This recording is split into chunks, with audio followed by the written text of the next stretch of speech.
இன்னைக்கு Sunday special பார்க்கலாமா? எங்க வீட்ல பார்த்தீங்கன்னா, என்ன ஸ்பெஷல்னு நம்ம ஒரு ரவுண்டு பார்த்துடலாம். மார்னிங்கே தோசை ஊத்திட்டு கறி குழம்பு, அதுக்கடுத்து ரத்த பொரியல் வச்சிருந்தாங்க. டேஸ்ட் அட்டகாசமா இருந்துச்சு. ஏன்னா ரொம்ப நாள் கழிச்சு சாப்பிடும்போது எப்படி இருக்கும் யோசிச்சு பாருங்க.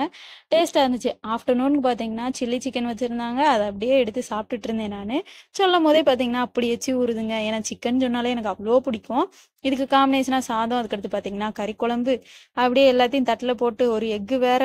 சொல்லவாங்க வேணும். அதுக்கடுத்து மட்டன் கிரேவி மாரி ஒண்ணு வச்சிருந்தாங்க. இதெல்லாம் தட்டுல போட்டு அடுக்கடுக்கா வைக்கும்போது டேஸ்ட் அட்டகாசமா இருந்துச்சு. பார்க்குறதுக்கே எனக்கு ரொம்ப பிடிச்சிருந்துச்சுங்க. அத சாப்பிடும்போது, ஐயோ! உண்மையாவே அவ்வளோ சூப்பரா இருந்துச்சு. ரொம்ப நாள் கழிச்சு சாப்பிட்டா அதோட ஃபீல் பார்த்தீங்கன்னா, அது ஒரு மாதிரி இருக்கும் பார்த்தீங்களா? வீட்ல செஞ்சு சாப்பிடும்போது அது ஒரு மாரி இருக்கும். அதனால அப்படியே திருப்தியா உட்காந்து சாப்பிட்டு, அப்படியே நானும் கிளம்பிட்டேன். ஸோ ஒரு குட்டி ரெஸ்ட்ட போட்டு கிளம்புனதுக்கப்புறம், போயிட்டு இத செரிக்கிறதுக்காக ஏதாவது ஜூஸ் குடிக்கணும் நம்ம அப்படின்ட்டு, போனது ஒரு ஓரியோ ஆர்டர் போட்டாச்சு. ஆர்டர் போட்டு ஜூஸ குடிச்சுட்டு, எனக்கு இந்த டே இப்படி தான் போச்சு. புடிச்சா சப்ஸ்கிரைப் பண்ணிக்கோங்க. டாட்டா பாய்.